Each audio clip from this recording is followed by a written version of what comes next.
National Bureau of Statistics, in conjunction with the Nigerian Economic Summit Group, have disclosed plans to rebase both the gross domestic product and consumer price index.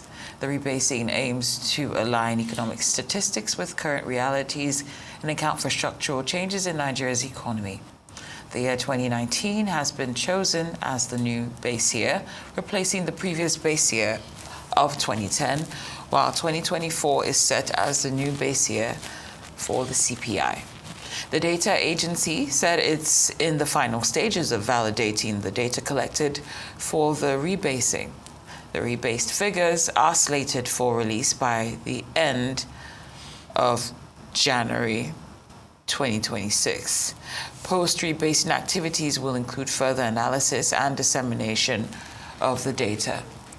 Well, we're now being joined by Executive Director, Development Specs Academy, Professor Okey Ikechukwu, to discuss the likely impact of the planned rebasing on the country's economy. Good afternoon, Professor. Many thanks for joining us on Newsday. Good afternoon. Good to be here. Pleased to see you guys. Of course. Now, why is NBS pursuing GDP rebasing now when Nigeria faces multiple economic crises? Could this be seen as statistical manipulation to improve economic perceptions? No, nothing of the sort. To begin with, rebasing, GDP rebasing is a standard international paradigm for measuring, if you like, the temperature of the economies of nations. So it's not an image thing. The way it works is this. Every nation, within 5 years intervals, has to look at its productive forces, its domestic output, its value-added output into both the local and the international economy, and then measure it. And I'll give an example. Let's suppose, for instance, they said the last one was how many years ago? 2019, right? Now, in 2019, the Bureau of Statistics took an inventory going back 5 years. How has the economy performed? What has been our overall national income? What's the status of so many things? When you rebase the GDP, you make it more current, and therefore you make it easier for investors to have a correct picture of the economy. You make it easier for citizens to understand the status of everything pertaining to them. It actually also brings out the problems. Because from the rebasing, a few things emerge. It does not mean that when you rebase, everybody is in paradise economically. No. It simply means that you've got up-to-date information on the status quo. It will give you better information on people who are poor, who are hungry, where the economy is doing well or not doing well, etc. So it has nothing to do with that sort of thing. It's not something Nigeria just contrived. What you can say is that many nations have been more up-to-date than Nigeria. If you recall, before the rebasing of 2019, the last one was in 2010. So if you have information about the Nigerian economy, the GDP in 2010, and you are investing in 2018, actually you are investing blindly. You don't know what's going on anywhere.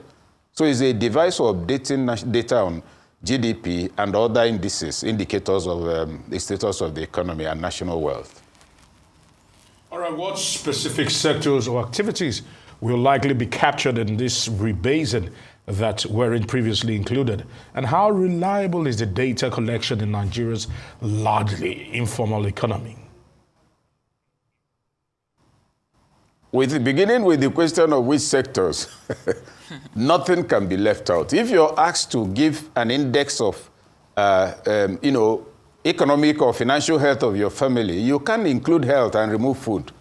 So the simple answer is every single thing that constitutes an activity in the Federal Republic of Nigeria that contributes to the gross domestic product is being reviewed. Data is being collected on it. If 3 years ago, this is what's happening, this was the amount rice was selling, this was the income, internally generated revenue, these were the opportunities available to foreign investors. If you update it up to this year, as an investor, I'm better informed. As a citizen, I'm better informed. Also, as a state governor, there's a basis. Now, there's the question of, you raised the issue of data integrity. That is correct. It's a major challenge. And the reasons are fairly simple. Sometimes there's a crisis of data integrity. The collectors, when you carry out a survey, there might be challenge with collection, there might be challenge with warehousing, there might be challenge with, if you like, contamination, where content may be modified. But the other point we need to note in this connection is that it's not peculiar to Nigeria. That's why when you go outside the country and they're talking about rebasing the economy, you see that they make three distinctions, which apply to them from experience. The first thing is information availability. The second one is information integrity. And then, of course, with information integrity, you then begin to speak of authenticity, because you may not get information. But you may get information, you score 100 on availability, but you may score 20% in integrity because the data may have been manipulated.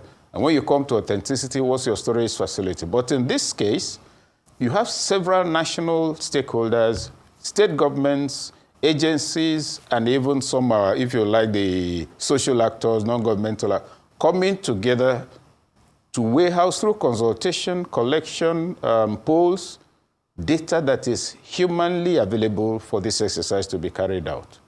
The question of 100%, you know, it doesn't exist anywhere in the world. Below 40% or 40% is failure. And in our own instance, we stand within the paradigms that can be described as passmark. And it remains, by all standards, a useful tool for that kind of economic measurement. And you're also aware that the World Bank, the IMF, were involved in the final stages of validation. It's not sufficient for you to sit in your house and bring out the data you like. Many reputable international organizations also were involved in review and validation. And to that extent, NBS have been taking time to ensure that everything that needed to be done has been done, has now put out a date on which to make it available to the public. So that's where it is in regard to data integrity and the challenge of statistics. Well said, Professor. I appreciate the points you made about information availability, integrity, and authenticity.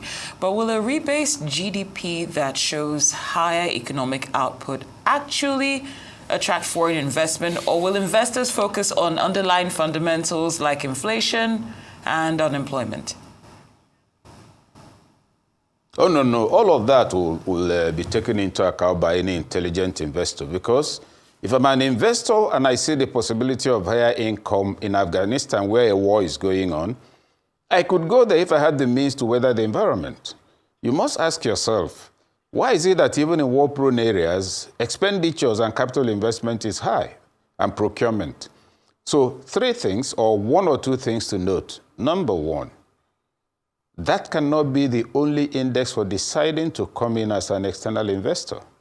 You may look at issues of inflation. If my goods are produced here, what kind of market will it be? But other investors, they may also be looking at how to enter your market. If my goods can sell at this amount in your market and there's inflation, actually this is the time for me to penetrate. So there are so many variables at play. The other thing, of course, is that despite the data you have, you must deal with things like insecurity, regulatory environment, etc. In this regard, I make a clear distinction between the job of the National Bureau of Statistics and other agencies of government. The Bureau of Statistics has brought out data that is credible to the extent that it can guide leadership, political and economic decisions. It is not the business, for instance, of the NBS to provide security, to control inflation. So these are other forces within the polity. And that's why in putting the statistics together, the NBS also took the time and trouble to have a robust stakeholder engagement to get correct data. From the data that shows this, you may then say, but why are people not investing? That's why somebody may then say, oh, it's because of inflation, or it's because of insecurity in a particular area, etc.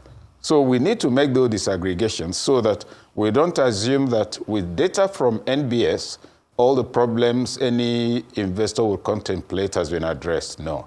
But the one that has been addressed is that of data update, data integrity, statistics that could guide investment and economic decisions moving forward.